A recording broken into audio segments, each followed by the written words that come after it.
ದಿನದಲ್ಲಿ ಮೂತ್ರಪಿಂಡ ಸಮಸ್ಯೆಯಿಂದ ಬಳಲುತ್ತಿರುವವರ ಸಂಖ್ಯೆ ಗಣನೀಯವಾಗಿ ಹೆಚ್ಚಾಗಿದೆ. ಅದರಲ್ಲೂ ಈ ಸಮಸ್ಯೆ ಮಕ್ಕಳಲ್ಲಿ ಹೆಚ್ಚಾಗಿ ಕಂಡುಬರುವುದು ಆಂತರಿಕ ವಿಷಯವಾಗಿದೆ. ಈಗ ಈ ಸಮಸ್ಯೆಯ ಆರೋಗ್ಯ ಕ್ಷೇತ್ರದಲ್ಲಿ ಕಳವಳ ಉಂಟಾಗಿದೆ. ದೇಶದ ಮಕ್ಕಳಲ್ಲಿ ದೀರ್ಘಕಾಲದ ಮೂತ್ರಪಿಂಡ ಕಾಯಿಲೆ ಹೆಚ್ಚಾಗಿದೆ ಎಂದು ಕೆಲವು ಅಧ್ಯಯನಗಳಿಂದ ತಿಳಿದು ಬಂದಿದೆ. ಈ ರೀತಿ ಸಮಸ್ಯೆ ಹೆಚ್ಚಾಗಲು ಆನುವಂಶಿಕ ಕಾರಣವಾಗಿವೆ. ಅದರಲ್ಲೂ ಸಹ ಮಾಲಿನ್ಯ ಮತ್ತು ಮೂತ್ರನಾಳದ ಸೋಂಕುಗಳ ಕಾರಣದಿಂದಾಗಿ ಈ ಸಮಸ್ಯೆ ಹೆಚ್ಚಾಗಿರುವುದು. ಹುಟ್ಟಿನಿಂದಾಗಿ ಇದ್ದ ದೋಷಗಳು, ಜನ್ಮಜಾತ ಅಸಹಜತೆಗಳು ಮತ್ತು ಪಾಲಿಟಿಕ್ಸ್, ಮೂತ್ರಪಿಂಡ ಕಾಯಿಲೆಯಂತಹ ಆನುವಂಶಿಕ ಪರಿಸ್ಥಿತಿಗಳು ಸೇರಿದಂತೆ ಮಕ್ಕಳಲ್ಲಿ CKD ಹೆಚ್ಚಳ ಪ್ರಮುಖ ಕಾರಣವಾಗಿದೆ.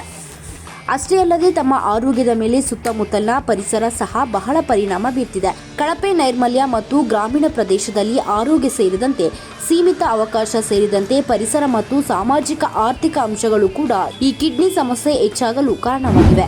ಬದಲಾಗಿರುವ ಹವಾಮಾನ ಕೂಡ ಒಂದು ಪ್ರಮುಖ ಅಂಶವಾಗಿದೆ. ವಿಶೇಷವಾಗಿ ಹೆಚ್ಚಿನ ತಾಪಮಾನ ಮತ್ತು ನಿರ್ಜಲೀಕರಣ ಮುಂತಾದವುಗಳು ಕೂಡ ಪರೋಕ್ಷವಾದ ಕಾರಣವಾಗಿದೆ.